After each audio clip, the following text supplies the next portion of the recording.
Halo semuanya, apa kabar? Sebentar lagi mau tahun 2021 nih. Apa resolusi kalian? Gimana kesan-kesan kalian selama 2020 kemarin? Semoga tahun 2021 ini dengan kita udah tahu adanya corona, kita bisa lebih baik, kita bisa lebih mengatur diri kita bisa lebih mengembangkan diri kita. Buat yang LDR sama pacar-pacarnya, semoga LDR-nya dikuatkan. Kalau nggak kuat ya udah putus aja. Dan buat yang lagi sibuk cari kerja karena selama corona kemarin mungkin kena laid off atau mungkin cari pekerjaan yang lebih baik, semoga semuanya dilancarkan. Amin. Jadi kalian tuh tahu kan beberapa minggu ini aku sering cerita tentang kisah di balik sekolah tertua di Jakarta, yang mana mungkin beberapa kalian ada yang bisa menebak dengan benar, ada yang enggak juga. Nah, ceritanya tuh sebenarnya aku mau stop aja sampai ke part 2. Karena kemarin tuh setiap aku selesai filming, aku selalu ngalamin migraine yang hebat. Aku sakit kepala itu sampai 2-3 hari. Akhirnya sampai setelah part 2 aku kayak memutuskan untuk stop aja. Tapi ternyata ada cerita tambahan di mana ada satu anak ini, kita sebut aja namanya Ete. Nah, si Ete ini tuh dia masih sekolah di sekolah tersebut dan dia ternyata ngalamin banyak banget pengalaman, terutama selama sekolah tersebut sedang direnovasi ya. Jadi lagi tahap renovasi berlangsung, dia banyak banget ngalamin hal-hal yang menegangkan, menyeramkan, dan membuat bulu kuduknya merinding juga. Dan gak cuma dia doang yang ngalamin, dia ngalaminnya juga bareng teman-temannya. Bahkan ada satu juga kejadian, satu insiden di mana dia mengalami insiden tersebut bareng-bareng sama teman satu angkatannya. Jadi hitungannya lebih valid ya, karena banyak banget saksi mata. Maka dari situlah aku mikir yaudah aku bikin aja part 3-nya. Dan part ini adalah menjadi part yang terakhir untuk serial dari sekolah tertua di Indonesia atau Jakarta ini. Jadi sebelumnya aku mau cerita, sekolah ini tuh direnovasi di pertengahan 2019 lalu, tepatnya sekitar bulan Juni-Juli, kayaknya dimulai saat libur sekolah. Sekolah ini tuh emang bangunannya sudah tua banget, jadi wajar aja kalau suster dan guru-guru dan kepala sekolah, yayasan, mereka berpikir untuk ini saatnya merenovasi sekolah karena memang sekolahnya udah tua banget ya. Banyak banget bagian-bagian dari sekolah yang harus direnovasi, yang harus diperbaiki. Mungkin juga di beberapa tempat ada rayap, mungkin juga catnya melupas kemana-mana, kan nggak cantik ya kalau dilihat ya. Jadi selama renovasi berlangsung, banyak banget kelas-kelas yang dirobohin, jadi banyak murid yang gak punya kelas. Karena itulah murid-murid yang gak punya kelas tersebut, mereka harus pindah-pindah terus. Mereka harus pindah dari ke aula, atau mereka pindah ke ruang rapat, atau mereka pindah ke lorong-lorong untuk belajar, karena mereka gak punya kelas yang tetap untuk mereka belajar. Kisah yang pertama dialami oleh temannya Ete. Jadi temannya Ete ini mau ke toilet, terus dia masuklah ke toilet lantai 3. Temannya si Ete ini masuk ke dalam toilet dan dia lihat kalau 4 kubikelnya itu semuanya kosong. Jadi dia, oh asik nih, aku bisa buang air tanpa ngerasa canggung atau awkward. Dia masuklah ke salah satu bilik, tiba-tiba dia ingat, oh aku lupa bawa tisu. Dia keluar lagi, dia ngambil tisu di dekat wastafel, dan baru dia mau balikin badan, mau masuk ke dalam toilet, tiba-tiba toilet di kubikel nomor 2 bunyi flush. Temannya Ete ini yakin banget kalau di kubikel nomor 2 itu gak ada orang sama sekali. Bahkan di keempat kubikel toilet tersebut gak ada orang. Kalau ada orang kan kalian bisa lihat ada kaki yang napak. Ini gak ada kaki, gak ada orang, semua kubikel kosong. Siapa yang flush? Cerita kedua juga dialami di toilet yang sama, tapi bukan sama temannya Ete. Ini dialami oleh anak bahasa. Jadi di sekolah tersebut ada 3 jurusan. Pertama IPA, IPS, dan bahasa. Nah, anak bahasa ini juga lagi make toilet tersebut. Ini ngomong-ngomong aku kasih tahu ya gambarannya. Toiletnya kayak gini. Jadi pintu toiletnya tuh persis kayak gini ya, dimana kalau kalian mendekat itu bisa ada refleksi kalian tuh kelihatan, bayang-bayang kalian bisa kelihatan dari pintu toilet tersebut. Sorry, maksudnya pintu kubikel toilet tersebut. Si anak bahasa ini lagi cuci tangan di wastafel, dan dia nengok, dan dia lihat di kubikel nomor 2, ada bayangan seakan-akan ada orang berdiri menempel di kubikel nomor 2. Lanjut. Cerita ketiga ini dialami oleh satu angkatannya ET. Jadi dia bukan 1 orang, 2 orang, 5 orang, tapi satu angkatan di mana itu bisa 200 anak lebih ya. Jadi apa yang terjadi adalah waktu itu keadaannya setelah selesai ulangan tengah semester ya, jadi abis mid semester, mereka sebelum waktunya pulang disuruh sama guru-guru untuk datang ke aula karena ada narasumber yang mungkin dia lagi menyampaikan sebuah talk show atau membicarakan sesuatu lah, atau mereka akan mengadakan acara, aku kurang tahu persisnya. Jadi si narasumber ini datang ke sekolah tersebut dan memberikan suatu bahan pembicaraan. Dan satu angkatannya ET itu semua, termasuk si ET, ada di aula tersebut, duduk dan mendengarkan. Tiba-tiba mereka dengar kayak semacam distortion, gangguan dari audio dan speaker sekolah tersebut. Si narasumber tersebut lagi ngomong sesuatu, keluarnya beda di speaker. Akhirnya guru minta tolong sama salah satu orang IT dari sekolah tersebut untuk ngecek ke ruang audio. Ada apa? Mungkin ada orang di ruang audio. Akhirnya si orang IT tersebut datang ke ruang audio, dia masuk dan dia lihat nggak ada siapa-siapa di ruang audio. Sementara itu, di ruang aula, narasumber pun berhenti berbicara karena dia tahu ada gangguan teknis. Tapi apa yang terjadi? Dari speaker dan sound system, keluar suara seorang pria yang berbicara bahasa Jerman, Belanda, Inggris, dan Indonesia. Tau gak sih yang kayak kalian ngomong campur-campur, kayak orang-orang anak-anak Jaksel ngomong eventually, which is yang gue gak ngerti. Actually, gue mikir ya, I'm sorry, no offense, but I'm doing it right now, so. Tapi bedanya ini 3 atau 4 bahasa yang berbeda. Dan posisinya gak ada yang ngomong di panggung.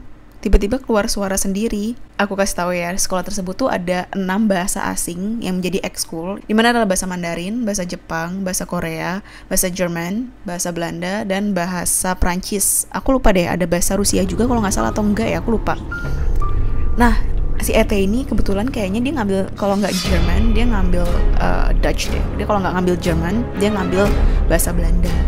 Dia bisa ngertiin kalau sepatah-patah dari yang cowok itu omongin di speaker, dia ngomong, "Aku mau datang, dress code-nya apa?" Dan temennya ET yang lain ada yang dengar kalau cowok itu ngomong, "Selamat tinggal." Dan itu yang ngedengerin satu angkatan plus guru-guru, termasuk si narasumbernya tersebut. Akhirnya setelah dibenerin, narasumber tersebut melanjutkan apapun yang dibicarakan di depan, tapi murid-murid udah gak ada yang dengerin lagi, guru-guru pun gak ada yang dengerin lagi. Mereka sibuk sama pikiran mereka sendiri, mereka sibuk sama bahasan mereka sendiri, mereka gosipin apa yang baru aja terjadi, karena mereka gak percaya itu baru aja terjadi. Oke, lanjut ke pengalaman ET yang lainnya. Ini juga dialami sama ET, gak sendiri. Dia ngalamin ini rame-rame sama temennya. Kalau gak salah 3 atau 4 gitu. Mereka rame-rame mau ke toilet. Saat mereka mau ke toilet dan mereka melewati aula tersebut, aula yang dimana aku cerita Buge ini mengalami gangguan, terus ada suara orang ngomong bahasa Jerman dan Belanda tersebut, mereka lihat kalau pintu aula itu kebuka tutup berkali-kali. Walaupun ada angin, pintu aula ini tuh besar dan berat. Nggak mungkin ditiup angin bisa kebuka, ketutup, kayak gitu. Dan di waktu yang bersamaan, mereka semua juga dengar ada suara piano yang dimainkan secara acak. Mereka semua dengar suara piano tersebut. Akhirnya mereka langsung balik ke kelas dan nggak mau lihat ke belakang apapun yang terjadi di aula tersebut. Gangguannya sehebat itu, apakah benar kalau emang bangunannya udah tua akan tetap ada gangguan? Tapi yang gak masuk akal menurut aku adalah gangguannya hebat banget loh. Siapa yang kuat ngeliat pintu kebuka ketutup sendiri di depan mata?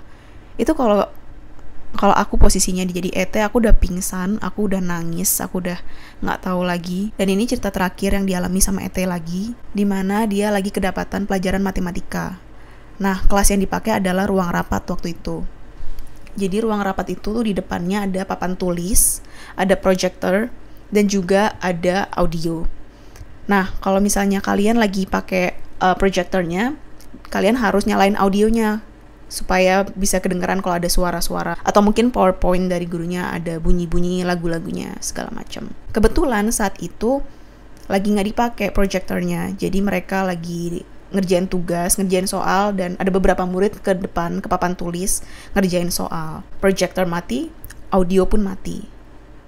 ET ini gue juga nggak gue juga nggak ngerti ya, ini ET ini emang menantang ya orangnya ya. Dia sama teman-temannya tuh ngomongin tentang audio di ruang rapat, dimana audio tuh suka nyala-nyala sendiri, suka nyala terus bunyi kresek-kresek walaupun proyektornya tuh nggak dinyalain. Posisinya si ET ini lagi ngobrolin soal audio itu di saat guru lagi muter ke bangku-bangku murid untuk ngecek kerjaan mereka. Nah, pas banget si guru ini, guru matematika ini, kita sebut aja Bu R, lagi datang ke mejanya ET dan teman-temannya. ET tuh lagi ngomongin soal audio tersebut, audio di ruang rapat tersebut. Dan dia sambil nunjuk gini. Dia nunjuk ke arah audionya. Dan pas banget audionya langsung nyala. Langsung bunyi kresek gitu. ET, temennya ET dan Bu R ini, mereka kaget setengah mati. Dan mereka langsung diem dan gak ada yang berani ngebahas apapun soal ruang rapat tersebut. Ini sekolah udah dari zaman penjajahan Belanda. Mungkin hantu-hantunya juga masih mental menjajah. Masih bagus gak ada yang kesurupan, sumpah. Nah, selain dari pengalaman si ET tersebut, ada juga pengalaman dari guru-guru, dimana salah satunya adalah si Buge lagi. Buge lagi jalan, dia lihat ada satu ruang kelas kebuka ketutup sampai 3 kali. Pas dia buka, nggak ada orang dalam kelas tersebut karena ternyata sisi kelasnya lagi pada olahraga. Dan kelasnya itu super duper berantakan. Akhirnya setelah olahraga dia panggil semua muridnya suruh bersihin kelas. Dan kelas itu nggak ada gangguan lagi, nggak ada yang buka tutup pintunya lagi. Dan cerita terakhir, ini ternyata yang ngalamin adalah salah satu guru terganteng di sekolah tersebut. Kita sebut aja Pak H ya. Si Pak H ini lagi ngawasin ulangan umum, kayaknya ulangan umum atau ulangan mid semester di satu kelas. Saat ujian lagi berlangsung, dia dengar ada salah satu murid yang nyanyi Sevia. Kalian pasti semua udah pada tahu kan kisah horornya dari lagu Sevia. Nah, si Pak H ini ngomong, Siapa itu yang nyanyi? Tolong stop, lagi ujian. tapi suaranya malah makin keras. Oh, Sevia. Si Pak H ini makin keras lagi ngomong, siapa itu yang nyanyi? Suara tersebut malah makin keras dan beberapa murid allegedly mendengar suara dari anak murid yang menyanyikan Sevia tersebut. Oh, Sevia. Berarti yang belajar di sekolah tersebut nggak cuma yang kasat mata ya, yang tak kasat mata pun juga ada. Jadi makanya nggak heran kenapa setiap kelas di sekolah tersebut selalu menyisakan satu bangku kosong untuk tidak ditempati yang ditaruh di belakang kelas. Guru-guru nggak ada yang pernah jelasin secara detail kenapa mereka ngasih satu bangku kosong untuk tidak ditempati di setiap kelas. Tapi kita dengar dari desas-desus, sebenarnya nggak desas-desus juga karena yang ngomong juga satu guru ini, dia ngebocorin kalau bangku-bangku yang kosong tersebut yang ditaruh di tiap kelas itu buat murid tambahan untuk mereka belajar. Anyways, itu aja untuk part 3 dan part terakhir dari cerita sekolah tertua di Indonesia ini. Kalian suka atau enggak? Kalau kalian suka, kalian like.